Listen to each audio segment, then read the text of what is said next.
Daisy Armstrong, c'est ça. I now know the real name of the dead man. And I know why he had to leave America. Monsieur Poirot, I have documented that case in my scrapbook. I remember well the case. 10 years ago, Colonel Armstrong was an Englishman. He married the daughter of Linda Arden, the most famous tragic American actress of her day. They lived in the city of New York and had one child, 3 years old, whom they adored. 2 men snatched Daisy from the arms of her nursemaid. The police were convinced that the young woman had some knowledge of the crime and questioned her relentlessly. The enormous ransom was paid, but 2 weeks passed with no word from the kidnappers.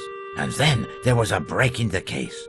2 brothers named Perkinson were identified by witnesses and tracked to a farmhouse somewhere outside of the city.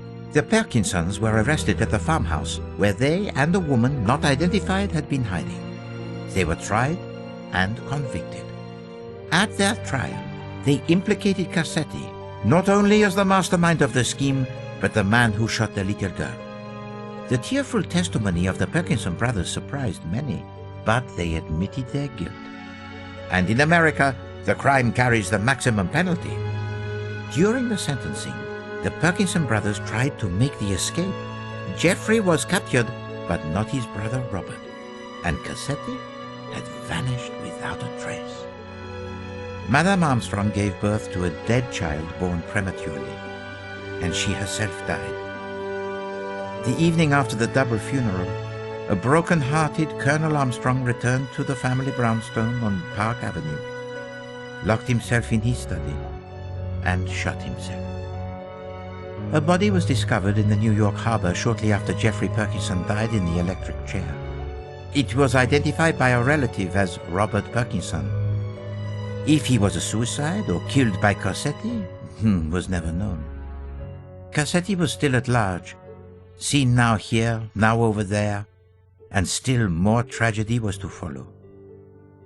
The police refused to believe the hysterical denials of the poor girl, hoping she might lead them to Cassetti. In a fit of despair, the poor girl threw herself from a window and was killed.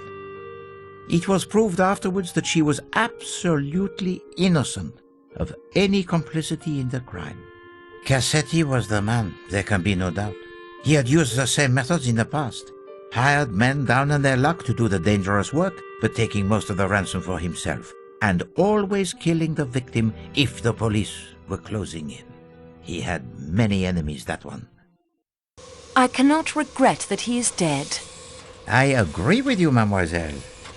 Still, it is not necessary that he should be killed aboard one of our trains. There are other places.